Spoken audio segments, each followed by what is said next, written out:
Why don't we start with some news out of the NFL over the last few days? I was surprised to see this happen on a Saturday. Maybe there's nothing to be read into that at all, but the NFL's come down on, I think, 5 more players for breaking the league's gambling policy. And a couple of them got full year suspensions. Some of them got 6-game suspensions. But they're clearly trying to crack down on this. And this dates back, I'm sure you'll remember the guy's name. Who was it last year who got suspended for gambling? Calvin Ridley, receiver. That's right. For at the time was the Falcons, but then they traded him to the Jaguars in the offseason after the suspension came down. So what did you make of all of this? Because it screams hypocrisy because the league is sponsored by like 18 different sports gambling websites and things like that.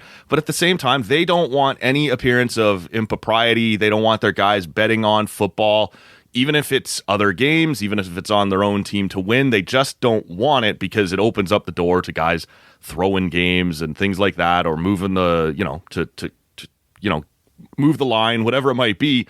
What do you make of this, man? Because this seems like, and you said it on Twitter as soon as the news came out, this is probably just the beginning. What do you make of all this?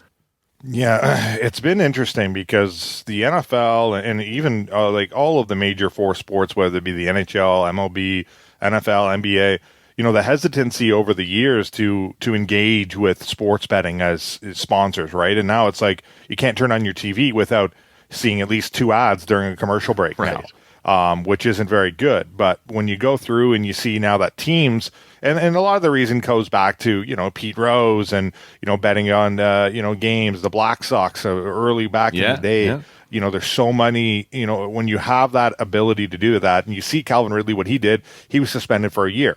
Now, for the Lions players, Jameson Williams, who was a receiver out of Alabama, he hurt his ACL. He was, a top pick. He was only suspended for 6 games, and this is because he was betting on non-NFL games inside the facility. So he was docked for the 6 games there. And so like he was gambling on team property, but not actually on the NFL. Exactly. Okay. And so, another couple guys like Stanley Berryhill, he was also suspended for 6 games. Didn't see exactly what that was for, but I assume it's around the same thing. Mm-hmm. And the other guys, CJ Moore and Quentin Cephas, they're getting indefinite suspensions because they were betting on NFL games. So they are both released. A couple other guys in this, but I think the interesting thing here is the fact that, they were betting inside the, facility. So, there's a lounge, right? Players hang out after practices and, there's a workout room. It's a facility, right? You go there, you have a lounge where you hang out. Yeah. So I'm assuming Jameson Williams was hanging out, just, putting a bet on whatever, NBA. I don't know what he was doing at the time, but I assume during the NFL season, it's probably NBA, and when you get down to it, maybe the World Series, I'm not sure. Mm-hmm. But I get the fact that it's a kind of a silly rule that, hey, especially when you have some of these teams now and you have these sports betting sites looking to just buy rights, like they want to buy the rights to name a whole arena now. They want to buy and be the main thing. You look at the Ottawa Senators, Maple Leafs. Like there's so many of these betting sites that they're just taking over, but a lot of them are the major sponsors, and you could do in-game betting. So It's like for a lot of these players, and it's going to be difficult for them because a lot of them want to either bet on games, but also just outside of it. So. The big thing, though, and I've seen a lot of former NFL players just kind of like lay the law on this. I personally think this is a bit much because how are you going to start having this many deals and sponsorships? And like I said, commercials, Matt, I don't know how many, if you count them during an entire Leafs broadcast, I'm going to guarantee you see over 25 sports betting commercials, whether it's... And not straight up commercials even sometimes, right? Like it's on the ice now, these new dynamic ads, and they break into, Cabby gives you the update as the line moves and stuff. You're just like... enough, right? It's not even like just straight up commercials. It's right in the broadcast. No, exactly, and that's the thing, and it's money, right? And that's where you see the NFL, the NHL, and like they said, the NBA, the MLB. They're getting more money. They want more revenue, especially after the pandemic. And the one thing that they'll never be able to get away from is gambling, right? And now that it's legalized, it's going to be so much more, and it's going to be so much bigger. I don't know how it's going to, all of these companies are going to be able to succeed down the road. But seeing former NFL players step up about this, I think it was Mitchell Schwartz put it out there, and he just put out strictly. But, you start out as a rookie, you have your rookie, rookies, the first year guys that all get drafted, they have a rookie meeting and it's stress to you. Like no gambling at all, on team facilities, period. Right. No gambling on football. Like, they give you the list, they give you the rules. There's nothing. Every year you come back to your facilities, same thing. They give you the same rules. They give you the same meetings. No gambling. But now that, like I said, it's legal, and now, like I said, it's been 2 years. Now we have 6 players, and I get like a couple of them have been cut, so it's not a big deal. But Jameson Williams, like I said, the main guy here, 6 games. That's pretty big for a guy that missed a lot last year coming off of an injury when he was at Alabama, but as a top receiving prospect. Now he's missing 6 games to start this year because of gambling. And that's the thing. Maybe he did it when he was at the facility rehabbing his ACL injury and he was just hanging out. At the end of the day, you just don't do it. Wait till you get home, go do it somewhere else, and it's not a big deal, especially if it's not NFL games. So, like I said, I'm not sure if this is happening more often and we're just not seeing it or hearing about it, and it's going to start coming to the forefront a lot more over the next little while. But with so much gambling going on and players just trying to, I see, maybe more of the players making a little bit less money, but you really never know. Like, it just, if a guy wants to put some money down and just say, whatever, I'm not going to get caught. I'm curious to see how these guys got caught, if you're, sitting there and how later it is, because the Lions haven't played football since January. So it's like, all right, why is this coming out now? How did this get figured out? Did someone blow a whistle? Did something happen? Did he win big on something? I don't know.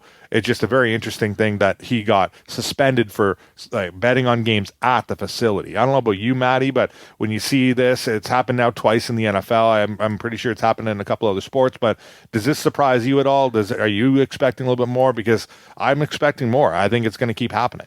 It's really interesting to me because these leagues and more importantly, maybe these gambling companies, they don't want the players to be influenced by gambling, right? Like, in theory, it's bad for business if you're cut. Like, let's just, for example, I have no idea if this is but let's just pick BetMGM, right? It's one of the ones you're seeing commercials for all the time.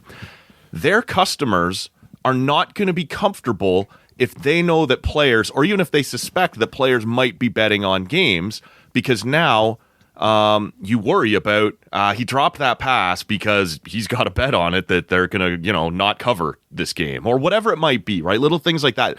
They don't want players to be gambling. At the same time, you're sort of vilifying some of your biggest sponsors, right? That while you're saying that everyone else should bet, you're suspending guys for 6 games or for a year for engaging in what your own sponsors do. It's really a tough tightrope to walk. And so I'm with you. I think there will be more of this because I think way more, like, these guys are all just, very wealthy guys, especially if you've been in there for a while, playing in their 20s and 30s. Lots of guys are gambling on sports at this point. Whether you're in the NFL and gambling on the NFL, I don't know how many of them are doing that, but I do think way more players are betting than we think. And it depends how far the league wants to dig, because at some point you're vilifying some of your biggest sponsors, but at the same time, those sponsors sort of have a vested interest in it. Because I'm less likely to go to BetMGM and place a bet on an NFL game if I think one of the guys playing in that game might also be betting on it, right? He's maybe against what I'm doing, and he's got an ability to affect the score. So to me, there's a fascinating dynamic about how do we still, maintain this good relationship with our sports gambling sponsors, but also stop our players from engaging in it. And that's the interesting part to me, is how do you kind of walk that line? Yeah, and I think the big thing too now, and we saw it this, I think it was this week or within the last week or so, that like the Ontario Gaming Commission is trying to ban athletes and celebrities from being on these commercials now, because they don't want kids being like, well, there's Wayne Gretzky and Connor McDavid, like you said, MGM Grand, or here's Jamie Foxx with Kevin Garnett, or, any athlete, Ronaldo, like they're almost all the main athletes are in these commercials now. And I know that the Ontario Gaming Commission has been trying to remove it. I think that they put in a thing that they want to ban it completely. So it's that like way kids... you're allowed to advertise, but you're not allowed to entice, which is sort of the whole point. It's like if you watch a beer commercial in Canada, they're not allowed to say, and it doesn't get said, you're not allowed to say this delicious beer or this, like, you're not allowed to really try and suck people in. Instead, they paint these scenes of, look how much fun this party is, or look how great this pours, right? Those are the two staples in beer commercials, like a close-up of this gorgeous-looking pour, or look how much fun everybody else is drinking or having fun drinking our product. But you can't come out and say, this is awesome, right? This is delicious. You need to get this. And this will be the same in sports betting. You don't want Wayne Gretzky straight up telling kids, hey, you should bet, right? Betting is awesome. You're going to be allowed to have these commercials, but it's more of an awareness thing as opposed to look how much fun or how amazing this is. So again, it's an interesting line with that they're going to have to try and walk here. And I've heard the same thing, that they don't want any more celebrity endorsements, which has so far been the main way that these companies are getting themselves out there, right? Like, absolutely. And that's the thing, when you get down to it too, especially like with the athletes endorsing it, like you're going to have younger kids wanting to do it. You're going to have people involved that are watching the broadcast now that deal with it. And one thing too, you see, gambling is an addiction, and that's why there's always those little lines at the end. But people dealing with addiction and watching it, same thing with alcohol or smoking or anything like that you watch, we see that kind of stuff. I think the other interesting factor is that, especially when you get down to a lot of these prop bets, like especially like the Super Bowl comes around, it's like, how long is the anthem going to be? What color hoodie is, sure, the head coach going to wear? What color will the Gatorade be when they dump? Yeah, and it's just like, if you're Andy Reid and you're in the Super Bowl and it's like, are you going to wear a Hawaiian shirt? Yes or no? Are you not going to just tell your family, yeah, I'm wearing a Hawaiian shirt, right, and you get all bet on it? Right. Like, that's the thing. Like, there's so many ways now that you can, manipulate a lot of these bets, especially these little prop bets. A lot of them only come up around the Super Bowl, but there are always ways to find these little silly prop bets where it's like, okay, it's very easy for the outcome to be determined here by a certain individual. We're going to see a lot more athletes, I think, get busted for this, and I just think it's inevitable. That's just the way the world works, and I think that with it now being legalized and so much at the forefront, especially in North America since the boom, like, here it is, like, we're shoving it down your throat whether you like it or not, and I feel like it's just so easily accessible for athletes now, and it's so hard to ignore. So I just think we're going to see a lot more of this now in the next couple of years. I think you're right. It's going to be fascinating to follow, and the NFL does seem to be cracking down on their players. So right now, they're not super worried about that vilifying their sponsors, but it almost is more, I guess, trying to convince their fans we're serious about preventing this in the league. So we'll see how many more of these come out before the season starts again.